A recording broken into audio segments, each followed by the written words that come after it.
welcome to the Elephant in the Room. My guest, Courtney Devon, is here, and I'm your host, Alex Omuth. And I guess first I'd like to thank you for coming on down. Yeah, of course. Thank you for having me. Yeah, no worries. It's always a pleasure, even though this is the first time actually meeting you, but statistically that is still possible to say it's always been a pleasure. I guess getting right into it, the subject I'm hoping to tackle is honestly a pretty tough one for most these days, and it's quite frankly just boiled down, it's the separation of artists from their work. Mm-hmm. And can it be done and should it be done? And I think the problem here is your silence or lack of an opinion on a certain subject in a way kind of puts you in the camp that you're condoning it, where like if you don't have a given opinion on something, it's just like, oh, well, then you're definitely okay with it. And I think that might be a good place to start, because that's putting words in people's mouths, which is kind of the wrong direction to go if you want to talk about like really hearing people out and knowing things as they truly are. Well, there is this air with artists, that this kind of attitude that if you speak out against something, you need to be vocal always. You need to use your platform as your voice, and that you need to stand up for what is right. And I 100% agree with that. I do think that your own platform and knowing what is right and wrong, and when you are kind of in the public eye to any degree, your voice does matter, and your voice can make a difference. So using that for good is the right thing to do. The problem is, the tricky part of it is when you start to introduce the concept of the money and the concept of giving attention to someone that is morally undeserving, if that makes sense. Mm-hmm. And that is the tricky part, because I have a hard time with that.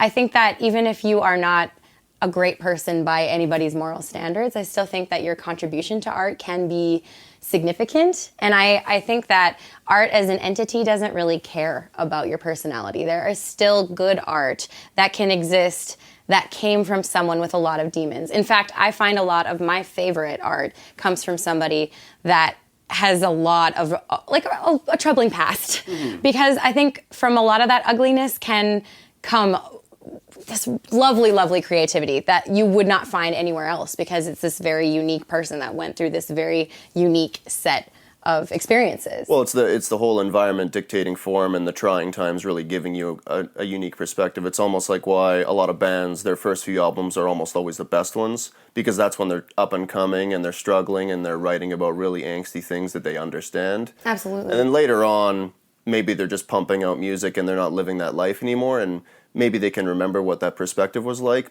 but unless you're living it, it's hard to keep a nice, raw, cutting-edge sound when you're not really living that life anymore.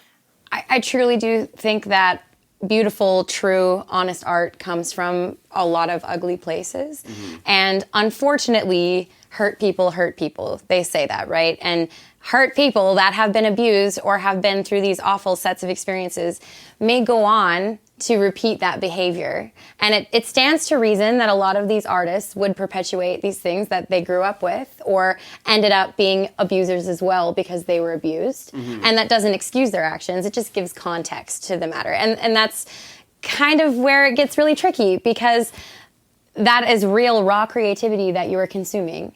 And I think that as an artist, you should always be aware of beautiful art. And even if it is not a genre that you like, or even something that you feel that you can really connect to, I think it's still important to expose yourself to the art, to be a well-rounded musician, to know exactly what's out there.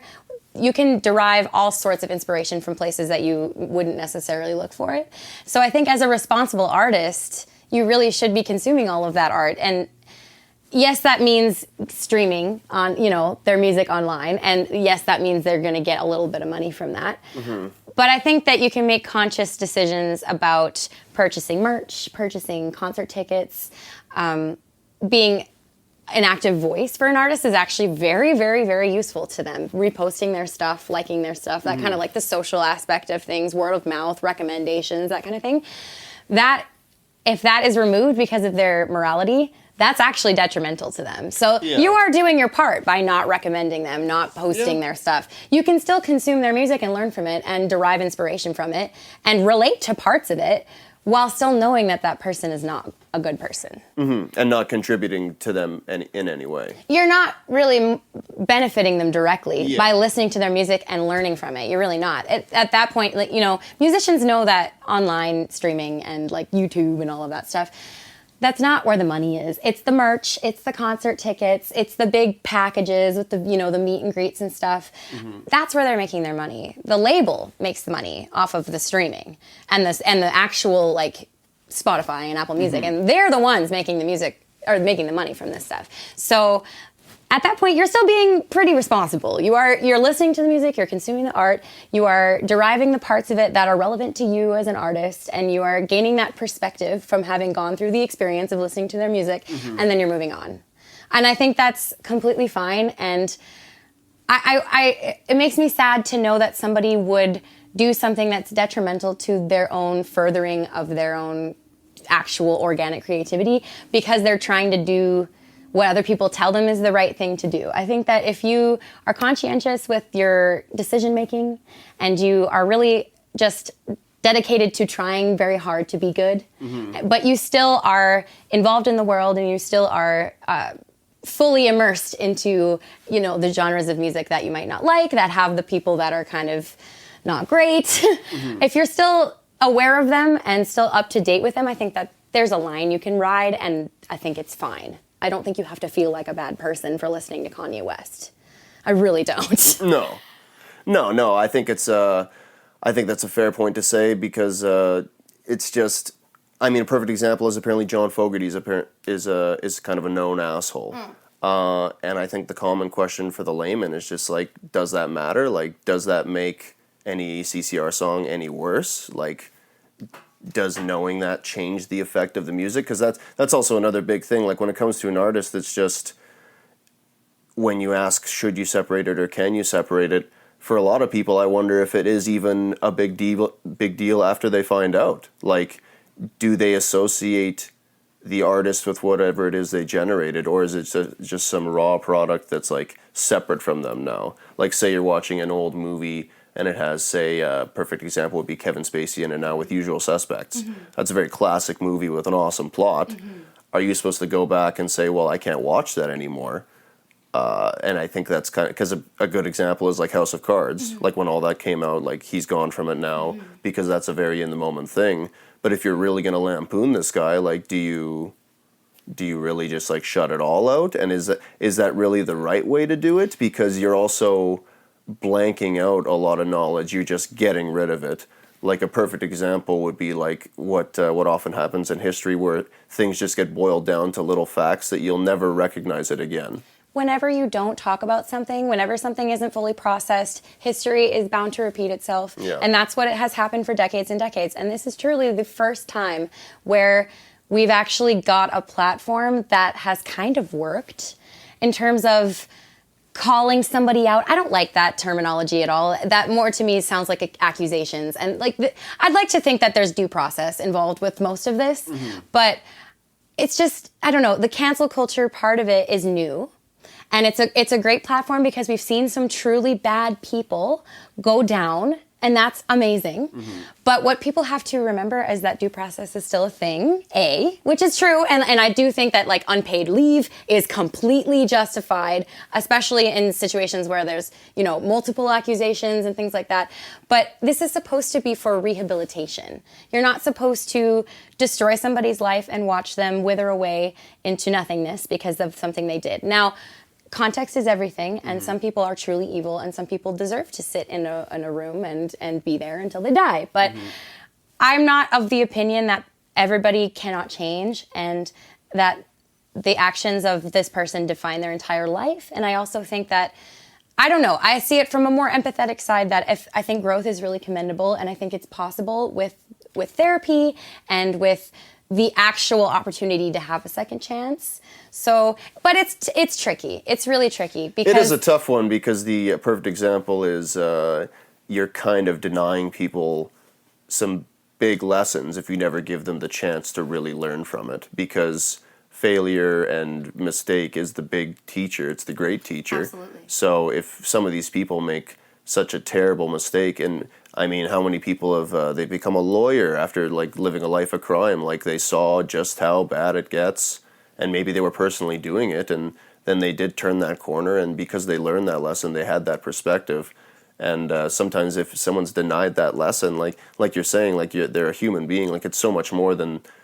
I guess you could say your life is a culmination of the decisions you make, but it shouldn't be happening to someone where at some point before your death, it's just no more decisions are your own. Like, Exactly. how are you supposed to live any kind of life if they're not rehabilitating you at all? And with a lot of these systems, like it's very cyclical. Like you're not going to come out of the system thinking you shouldn't do that again. Mm-hmm. I mean, if anything, your chances are narrowed now where you're probably going to get into a rougher life where that's probably going to happen again in a more likely rougher scenario. Mm-hmm. Yep. You know, the system is made to really an attack on poverty in the States, especially like for where I'm from. The prison system is set up so that they can effectively trap the poverty line. Well, there's private and put prisons. them in rooms. Exactly. And I don't believe that this. I think the same people that feel for those people in those prisons that are locked up and that might have gotten a weed charge in the 90s and have 30 years to serve. I think that those same people who would feel empathy for the people who are imprisoned in that awful condition where nobody cares and you don't have chances for GADs or therapy or anything like that, you get put in solitary for 3 weeks, which is basically torture. Mm-hmm. And I know people that would empathize with those people would also, on the flip side, just decide that somebody who had been accused of something repulsive or downright gross or, any of that kind of stuff, those kinds of people don't want to see them ever succeed again. And I understand from the perspective of someone who has been attacked and likes to see justice because, you need some for yourself. Mm-hmm. But there's a point where justice becomes revenge, and that's the problem. Like, people should still be able to go through, pay their price to society and exit and be able to go and try and live life again. And yeah.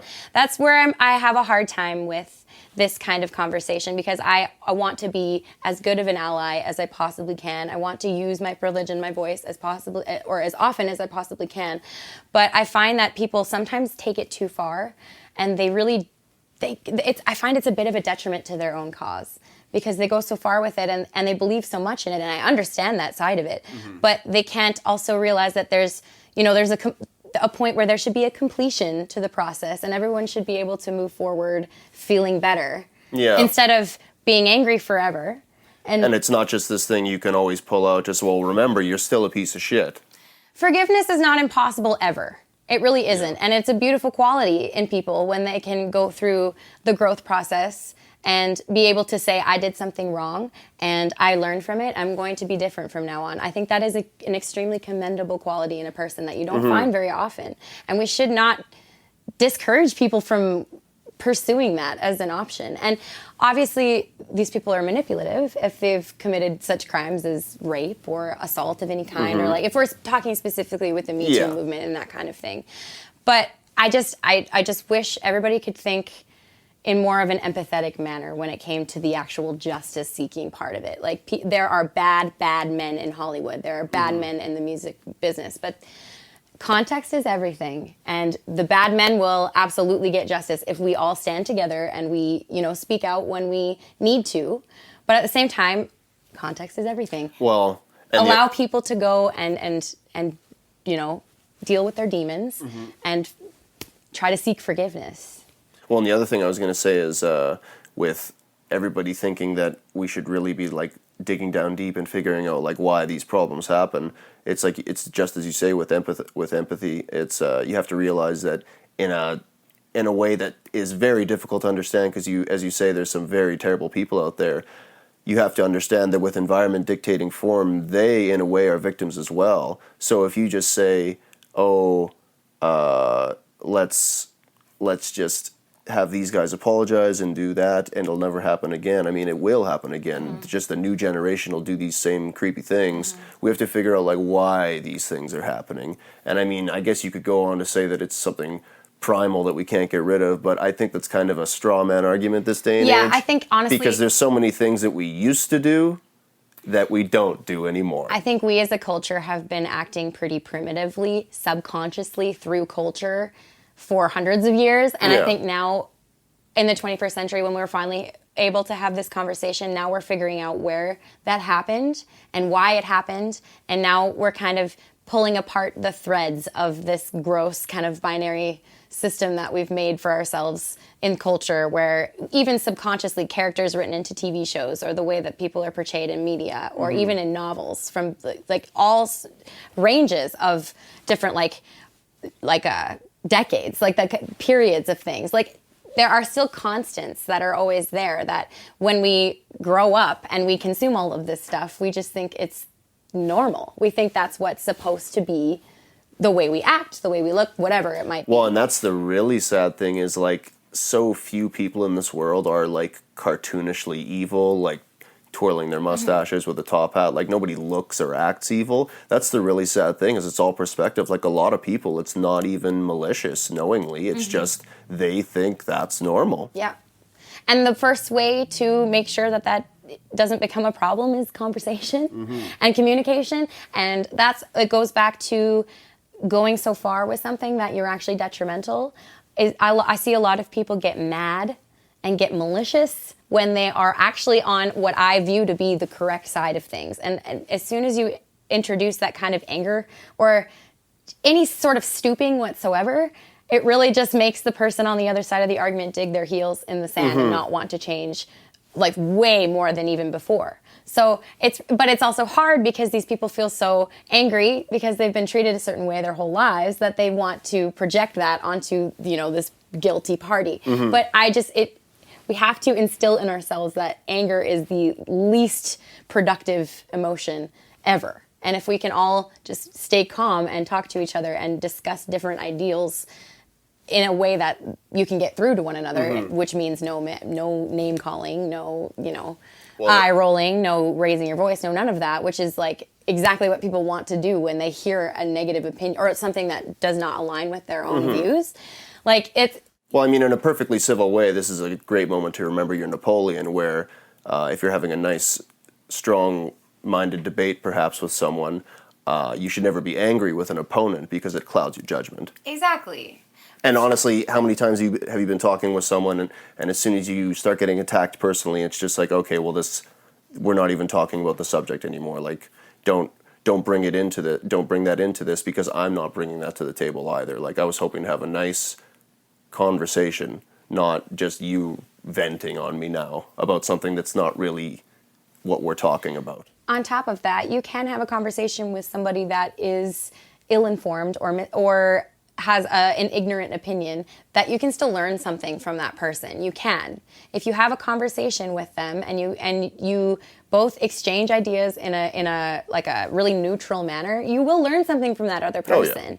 Oh, yeah. And I think that's also commendable in somebody, to realize that if you have differentiating views, you can still talk to one another and understand a bit better when you walk away from that conversation, because even though you don't agree, you each have a certain set of circumstances that make it so that you feel the way you do. Yeah. And if you were to chat about that, then it becomes more apparent why the other person feels that way, and it makes you more empathetic to one another. So it's just like, common ground is not hard to find as soon as you're just relaxed and you have a conversation. And I really truly don't think it's that hard. No. I really don't. No, it's not that difficult at all. No. Another thing I was going to bring up that's a perfect example of people not really kind of putting their money where their mouth is what's the deal with Chris Brown? I mean, nobody seems to give a shit.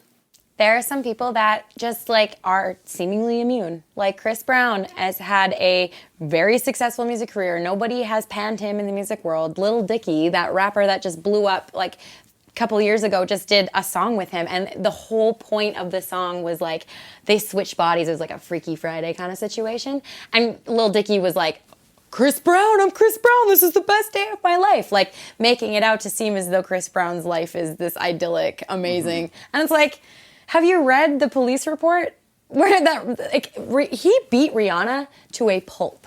Yeah. And people just, it's crazy to me. Mel Gibson still gets hired for films, and he has said racist things, I'm serious, 8 separate times. Well, and that's just it. Like, going quickly back to what we were mentioning earlier, just to make sure that we're not quickly becoming hypocrites.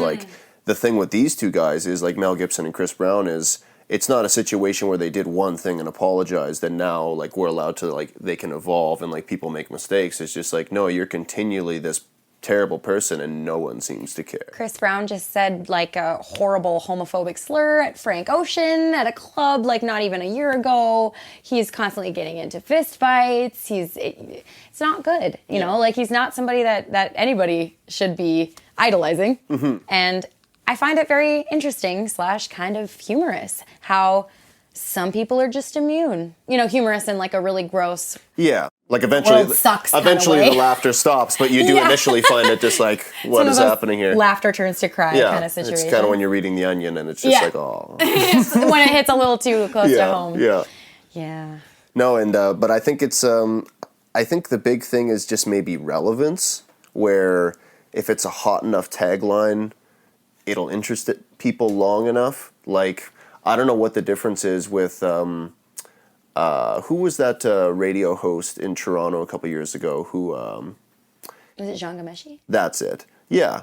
That was a kind of a perfect example where like he did do his apology, but then it was kind of looked on as just like he didn't do it right. And it's just, you got to wonder if that's something that should be kind of looked at as well. Is there like a correct way to apologize? I mean, obviously there's like within social convention if someone's just like obviously snide or like not really into it. But I mean, if someone's just kind of like doing their best, and you got to realize not everybody's good in that kind of situation. Like maybe it's already like terribly anxious enough and they're super embarrassed. Exactly. And you got to realize that if the guy made the effort, like he shouldn't be lambasted anymore. And I've definitely heard it mentioned where like even like recently, like within a year or two, where it's just like, oh, he got a job at this radio station. Like, how could that be? It's just like the man's got to continue to live his life. Right. Well, that's the thing. Like, this is the very first time that we've tried to, you know, demand justice all at once on all of these different people for all of these different things. And of course, when a big social movement happens, there will be the very extremely rare case where somebody wants to take advantage. And so that obviously detriments from all of the other women that are telling the truth. And it's tricky because from this moment forward, we're making the rules now. We've never done this as a society. So we have to, as a group, come at this and say, what do we do? And how do we do it in a way that isn't gonna just end up being this huge, you know, like revenge plot? And also, like, the public won't want that.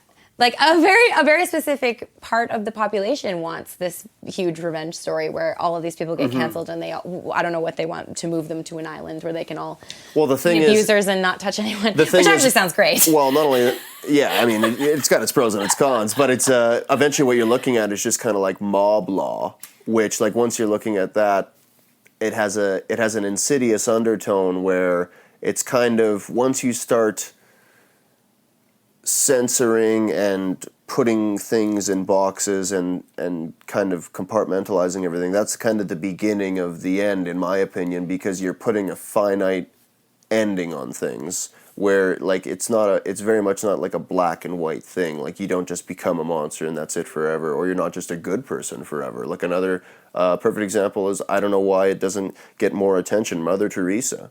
She's responsible for a whole boatload of bad things, only remembered as a wonderful saint. So it all depends about the PR you get as well. That's right, exactly. Well, that's just the thing. It's like the people who have quote unquote apologized correctly or any kind of thing like that, probably a lot of these apologies that went well, or they're getting opportunities again, it's because I don't think you can really fake a genuine apology. Or no. I really think that if you are trying and you feel really strongly about having done wrong, I think that will be conveyed in your body language and in the way that you convey what you're trying to say as you apologize. And I think maybe that the people just get upset when they see someone being obviously disingenuous. Like, I understand. I wouldn't want to see some guy smugly say sorry and shrug his shoulders. You know, that would hurt. But I guess there is no line, right? Well, the big thing is at some point you have to take that step back and realize that like you are looking at the wider world around you, but your life is bigger than caring. Like obviously to a point, you have to like, we as a people have to like have the whole structure to make sure that like people can't do these terrible things. There has to be a point where like you can't just like be finitely picking apart people's apologies and making sure they're not working again or making sure they don't get this kind of gig. Like, you should just realize that like you need to live your life too, and just like if you don't focus on them, that's the ultimate thing. Like, if you really truly don't like a musician, at the end of the day, just don't listen to their music. And that should be the end of it. Like, don't have it weigh on you, because they're certainly not thinking about you. So why would you ruin your awake time that's so finite already, worrying about something that you shouldn't? Definitely. Well, like, from an artist's perspective, we have privilege inherently. I'm white. I have even more privilege. I am like a middle-class person. Look at that. Even more privilege. So I know that I have to speak up for people that don't get listened to the same way that I do. And I think that that is a really important part of life. But I also think that when you are negatively focusing on people, when you're one of those people that gets into Facebook arguments all the time about things, and one of those people that really focuses on justice, then you're really inviting tons of negativity into your life. You really are, because what you're doing is fighting all the time. Mm-hmm. And I think there's a different way to be an ally. I think people got mad on behalf of people, and they get mad on behalf of themselves, and I think that those feelings are truly justified. But I think some people's methods are kind of flawed when they go and just yell and call names and generalize about the other side, because a lot of times that's what they're upset about in their situation too, is that they feel like assumptions are made about them and they're overgeneralized. There's blanket statements made about them as people, maybe based on their looks or their gender or whatever it might be. And then they go on the other side and they say, oh, these Oakley wearing hicks, all you guys are blank, blank, blank. You know, that's no better. And that's where people really have to take their anger and use it in a different way, because it is not helping their situation. No, I mean, you can't radicalize. I mean, I've met many people who are either like they're animal rights activists or they're very like wholeheartedly vegan, and the way they go about it is a very just like conscientious, nice way. Like, they're not throwing buckets of fake blood on people. They're not screaming at people, because you're not going to accomplish anything. Like, you can't radicalize yourself if you think you're really going to get into people's hearts and minds. Like, you have to have a conversation that you would want to have. Like, if anybody's screaming at you, what are the chances you're going to listen? And it does take a special kind of person to remove yourself from knowing that the person you're talking to has a really gross opinion, or like is really ignorant and doesn't understand that what they said or what they did affected you in a certain way, because they don't have your experiences and your perspective. But I think we can all strive to become those people. Like, I don't think it's out of the question to strive to be less angry when it comes to disagreeing. And that is like one of society's largest flaws right now, is that whenever you find out that somebody, and there's such a bipartisan air to everything worldwide. Just the US politics has obviously like kind of, you know, floored that forward, and everybody kind of just like picks a side. But like worldwide, people really do overgeneralize about one kind of person versus another kind of person. And if we could stop thinking that millions and millions and millions and millions of people are all the same, and we all listen to each other, and we stop just making blatant statements about people, and we take everyone's context into consideration, and we just try to widen our perspective and have conversations, like so much more we'll just be happier. We'll be much happier. Well, I mean, that's the big advantage of the global village, is once you really start talking to everybody, I mean, everybody wants the same thing. You know, they just want to be happy and have somewhere to live and have a good job and have good times with either their family or their friends, and maybe have a continuation. But I think that's the big problem, is it just gets away on people. Yeah, it does. And I'm going to be honest, like, I cannot think of an institution that I have been a part of that I have not been either assaulted or harassed by a person in a higher office than me who is male. And it has happened since I developed as a child.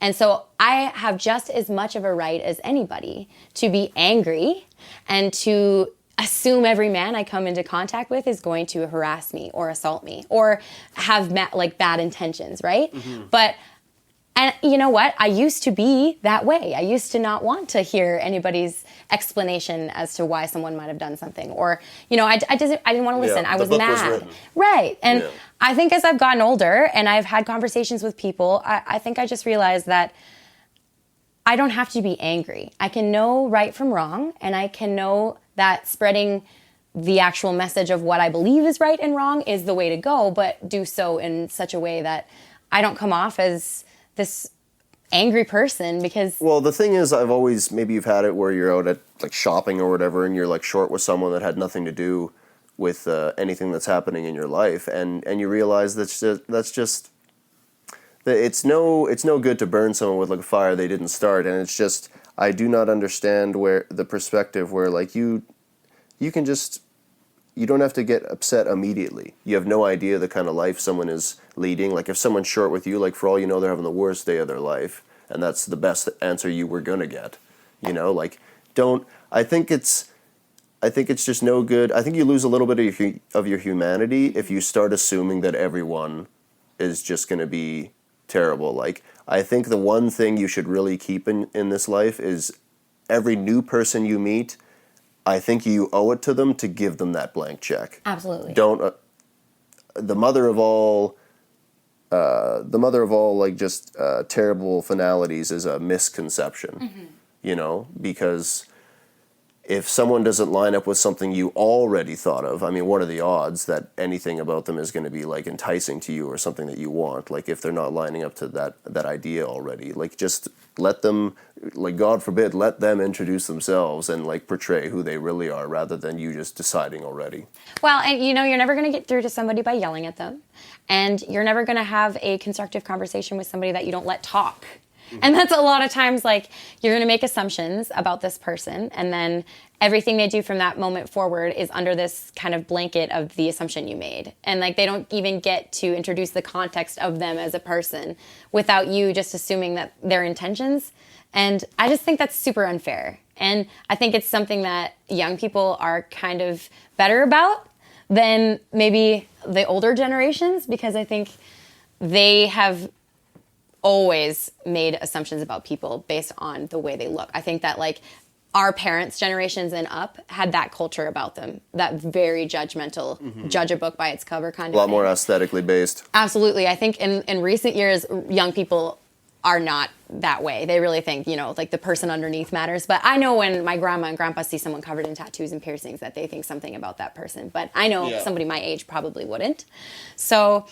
But again, the funny thing is, going back to what we were saying before, 99% of those people, when they think that, your grandparents included, not malicious. No. That's just what they think, because back then, that was the normal. But the thing that's always great to keep in mind is, even if you're old and 70, 80, 90 years old, and you can say, oh, but that's how it used to be, that's not how it is anymore. And that's just it. Change is commendable. Yeah. Growth is commendable. Yeah. I understand that even in government, there were, like laws in place that made you judge people by the way they looked. Like straight up, it was the law. Well, so, even here in our lovely Manitoba, I mean, I know you're from North Dakota, maybe you don't have the same thing, but a lot of government jobs, you have to check off if you're a visible minority of any kind or Aboriginal. And they'll hire or not hire based on that. Oh yeah, well, there are inclusion laws in the States, but they're pretty loose, and it's state by state. Yeah. So I don't have like the greatest experience with that. But I mean, that's a modern thing. Like to this day, if you want to apply for hydro, are you Aboriginal? Like, why is that?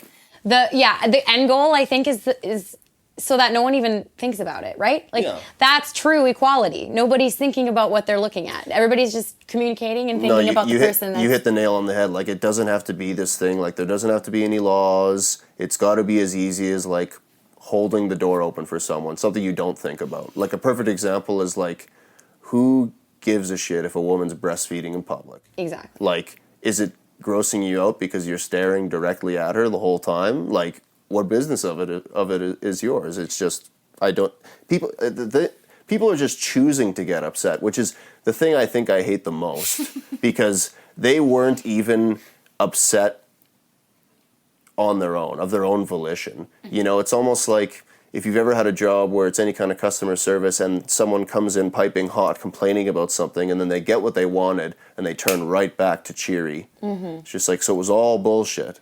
I would almost prefer that you were still pissed and just hung up the phone. Because, like, yeah, you got what you wanted, but you're genuinely upset. That sounds like a very manipulative person. Yeah, it's that fake rage, and it's so easy, too, because especially if it's something that, like, happened to you personally, it's just like, oh, well, yeah, that guy's got to be an asshole. All the stars are lining up. It's just like, it's too simple to fill in the blanks. I mean, your brain visually, audially, it will show you exactly what you want. So if you think someone is a piece of shit, there's no chance in hell that they're going to prove otherwise. That's what they will perceive. Yeah. 100%. Yeah. Going back to the whole inclusion thing, this is something that really interests me because systematically it is set up in such a way that it really is at a disadvantage for so many different marginalized people. And like, depending on the actual like profession, it's a different marginalized person, you know, like it really is like all over the gambit. And this is going to be really hard because we have to change the system. We literally have to rebuild the system because life is not the way it was in the late 1700s, early 1800s. But we have to put our trust in people who will make this system the one that we think we need, right? And we have to be voting those people into office. But young people feel so upset with the system because of how shit it is for them and their demographic that they don't want to go vote because they feel like the system's so bad anyway. So it's this kind of like revolving door of just letting the people do what they've done for hundreds of years and not changing anything. And that's why we have to really use our voices to be like, go out and vote for this specific person. So they are the ones that are going to change the laws that will make the world feel more like your world and not, you know, your grandma and grandpa's world. Because truly it does feel like the old people are making all of the choices still, right? It doesn't feel like the actual progress is being made because the people with the money are all the old people with these really terrible views and, and the ones that have figured out how to use the system to their own benefit. So it's frustrating. It's very frustrating. Oh yeah, definitely. But the thing that should be remembered is it's always a bad idea that more government is the answer. Because like I find myself saying it very quickly too, where it's just like, oh, the system. But you got to get into more detail. Sometimes I find when I'm talking about it because it's too easy to think that like more laws because I think that's a regression. I think government should be getting smaller. Kind of getting back to what I was saying, where it's kind of an assumed thing. Like it shouldn't have to be a law. Like something like seatbelts. You know, like. I feel like it's kind of the gene pool cleaning itself. It's natural selection. Yeah. You know, I feel like we don't need all these signs. Yeah, like I 100% agree, like less government is better. It's just replacing the laws now, I think. Instead of writing more, I think it's going, you know, back to the rule book and figuring out which ones don't work anymore and reworking them. Well, that's the perfect thing. I mean, from the glorious imperial state that you hail, one of the things they love to tout is all the amendments, and it's just like, oh, we have to stand on this like it's a concrete pillar, forgetting even what the word amendment means. It's a change to this Constitution, and in that regard, I think that's another interesting segue we could take, where like even politics, like with politicians. We'll quickly go back to artists, of course, but with politicians, some people will kind of make their decisions based on no real personal research. They'll just kind of read something or hear something. It's just like, yeah, I guess I don't like that guy because my neighbor doesn't like him. And then things can really get away on you. I mean, like, that's how certain people can be elected on either side of the Atlantic, and it's just... It's a scary thing, especially in this day and age, where just kind of before you know it, you have to live with those decisions. And I think getting back to artists in that way, I think it's kind of a mixed bag of realizing how much you should let it bother you, and in what context it should bother you. I think being responsible in your decision making in terms of who you're actively supporting, and I mean outwardly, posting on social media, telling your friends, like the word of mouth kind of aspect of that, spending your hard-earned cash on shows, merch, CDs, records, what have you. Doing that in a conscientious way, I think, is very important. But I do think by staying a well-rounded musician, you have to consume many pieces of music that were made by people who are a little bit disreputable. And I think... Or even realizing what a song means. Like, perfect example is a blues song, Boom Boom, Out Go the Lights. Just it's a banger, quite frankly, if you listen to it. Definitely about a guy beating his girlfriend. Right. And it's just like, am I supposed to not like the song now? Like, I definitely didn't think that when I was listening to it. And now that I know that, it does kind of color it. And that's always been kind of the quintessential boiled down to it question. Just like, should I like this song? I've always been very much on the hippy-dippy kind of side of things when I define music and kind of just creativity in general. I've always thought, like, the kind of goes back to like John Cage, where he sat at a piano for, 4 minutes and 33 seconds of silence, and that was his piece. That's still music. And some people would say, no, it's not. That's silly. That's dumb art stuff. To me, yes, it is. Like, the sounds of the environment can be music too.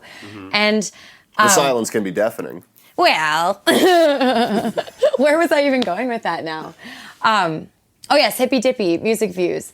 I genuinely think that, like, you have to really involve yourself in all kinds of music and try to see from all sorts of perspectives in order to find your true creativity. You have to feel lots of emotions through music that came from someone else. And how are you supposed to learn from somebody that is similar to you? They have your similar experiences. They probably have really similar outlooks, and you're not really learning new things from that kind of person. You might get little tips and tricks, and I'm talking like a little bit not about music now, but it kind of applies also. Like, when you're listening to an artist that you really vibe with, that's very much your own style. You'll hear new things that you wouldn't have thought of, but it's nothing out of the box. But say you're a pop musician and you listen to nothing but metal for a month. You're going to come back to your music with an entirely new perspective, and you're going to come to your music with this new kind of side of things that you can add. It adds to your tool belt, so to speak. And the more you do that, the more tools you have in your tool belt, the more versatile you are as a musician, the more unique your music comes out sounding, the more individual your music comes out sounding, and also the truer your music ends up, because you've consumed all this music now, and now you've picked all of your favorite aspects and you brought them into one piece of music, and that is so you. There's nothing less authentic than that, or more authentic than that. Nothing less authentic than that. And with that kind of construction, that kind of building of a person that can happen with all of that, it is kind of difficult to reconcile if, say, that person who's done that musical build all their life, say they still become a terrible manipulator or an assaulter in some way, and not in the fact that, like, they did it once and they apologized, they definitely changed their ways, it was a mistake, because people do make mistakes. It was just kind of a known thing that people put up with. I do find it difficult to see. I guess the main thing is you have to realize you're bigger than what just you are all by yourself. Like, I've always, I say this quote all the time, it's like a broken record. I think the true sign of a civilization is when people plant trees whose shade they'll never see. So you got to start making decisions that go beyond who you are. And it's kind of a funny thing to do, because in the one sense, you have to really look into how the people act around you, and is it good or is it bad? But on the other sense, you have to remember, like, you are also another person in their life, and you have to keep perspective, and you can't be deciding what is good and what is bad, even if the majority thinks that you're right. I mean, that's kind of how we get to where we are now with, like, a lot of the laws have been written, and the vast majority are excellent laws. These people who they gain power or they find ways through it, like Chris Brown or something like that, like, they're definitely either beating the system, or nobody seems to really want to, what's the word I'm looking for, boycott his music or his production, like you say. Like, it doesn't really seem to matter in a production sense. Like, he did something just last year. Yeah, he's always doing stuff. I honestly think what it boils down to is that society is set up in such a way that there is an incentive to look out for yourself. There's like numero uno, like it's really easy to be able to make decisions for yourself in like a capitalist kind of situation where like you work really hard, you spend your money, you do your thing, and you hope that your politicians make the laws for you. And that's the system, that it really does just, it's set up in such a way that you will make decisions for yourself and that there is incentive in that regard. But there's no incentive for people as individuals to make decisions for the greater good, which is the unfortunate part. Mm-hmm. And it's asking people to understand that, like existence is not us, and laws that will help generations to come don't necessarily have to help us right now. And that's so hard for people to accept because they just want what the USA promises them, which is the American dream. They want the good things for themselves. Like small businesses want low taxes. Well, I think the big problem is there's nothing more satisfying or important than the moment. Where a perfect example is everybody gets old, mm-hmm. and look how we treat the elderly. It's like it's guaranteed unless you die in some terrible accident or of some illness, you're going to be old too one day. Mm-hmm. And like we don't treat them as well as we could, like all the different various centers they can wind up at, or even just in general, like it's kind of a Western thing where they're not treated as well as they are in Europe or Asia. Like it's definitely a cultural thing that can be different, mm-hmm. but it's just it can really get away on you, and it's just it can be changed. And I think the problem is a lot of these things have to be kind of a grassroots change. It can't just be kind of this Band-Aid effect where like this generation fixed it. Mm-hmm. Like people who are into recycling, like it can't be one generation who's into it. It has to become, again, not even a law, just an assumed thing. Like don't make people do it. Like it shouldn't be something that people are made to do. They should be educated and understanding enough to know that it's just the thing to do. Mm-hmm. Well, I definitely agree about it being a grassroots kind of process. And I think that's kind of where it boils down to with this whole like justice kind of thing we're going through, this big movement now, is that we're now unraveling hundreds of years of things that we have not unpacked as a society ever. Mm-hmm. And so we should actually be grateful that we've come to this point and that we've made progress. And we should all stay patient and hope for continual progress, but know that it's not an overnight thing, and that as long as everybody's trying and everybody's listening to each other and everybody is apologizing and, taking into perspective all the things around them, then I think it will be okay, but it's still not going to it's not going to be 10 years from now. It's not going to even be 20 or 30 probably. It will probably be our grandkids that figure this shit out for good. Well, and more and above everything is to remain empathetic. Yeah. Because it's all too easy to get angry, especially in a world where I find people are already kind of ready to be angry. I think that's already the bad thing. A lot of people are already kind of stressed or anxious in their lives to begin with. So if a couple of things or the next big thing is about to set you off anyway, I think it's really worth keeping in perspective that just like you should remember the timing or the context of meeting or being introduced to a musician or an artist or something, because that can really affect your perspective on it. Totally. But in regards to if you can separate them, I think it's still a pretty difficult question to answer.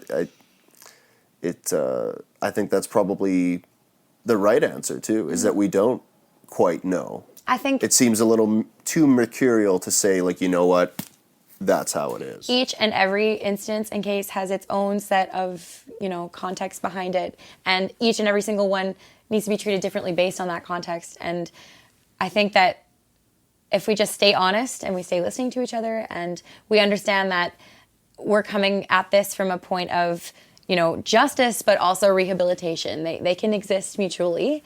I think. And communication. There's far too much hearsay. Like people can be ruined before anything was even proven. Exactly. All you have to do is just like, he did that. And just like, of course he'll get fired, because that's the first thing you do is you fire the person. And then they'll kind of work through the motions of proving it or not. And like, maybe he did it, maybe he didn't. But it's just the raw consequences of simply being accused. It shows how quickly our society is just ready to just consume you and just pounce on you. It's just, that doesn't shriek rehabilitation and empathetic, and which is exactly, as you're saying, what we have to work towards. We need to shed the revenge aspect of it and get rid of the angry feelings because, yes, we've been mistreated in a myriad of different ways for so long. And I can't even speak for any other marginalized group. And it's so easy to be mad and be filled with hate because of it. And that just does not lead anywhere constructive, ever. So trying to process the stuff that everyone's been through and trying to find really healthy ways to deal with it day to day, that's the key.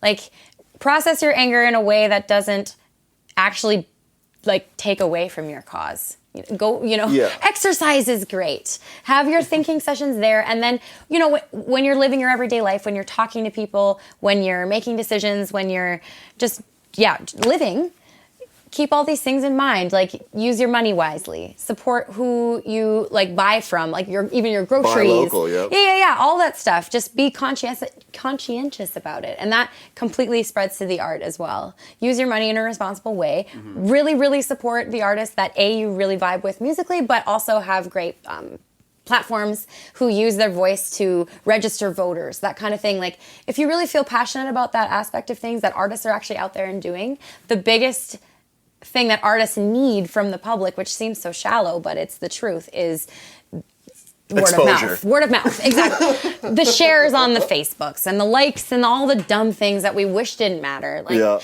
that word of mouth is a really very useful platform. It's very easy to resent the internet because that's also where a lot of this ickiness comes from. Like, we see all of this anger and debate on the internet. So we don't really want to be on it a lot. Like, a lot of people are taking social media breaks for their own mental health. Yeah. And on an artist side, that's not always good for us because we need to be... That's the platform. We need to That's be the getting medium. our music out there. You need to be consuming our product for us to live, And we need to be... in lives, like, appearing often enough for you to remember us and be excited, and that's a hard part for us to have to figure out. But if you're also like with the responsibility of, like, your consumption, like when you're doing the whole social media stuff and you're trying to help your artists, just be conscious about it. Know who you're supporting. Do your research. Like, it's truly, if you're just a little involved, even a tiny bit, if you do a little bit of research, if you Google search one time, it will tell you everything. So I think just the effort and the actual desire to have the effort, people have to want to care. And realizing if it affects you. If I find out John Fogerty was an asshole, I'm pretty sure I can still listen to CCR. There's a big difference between somebody being a jerk and somebody being a criminal.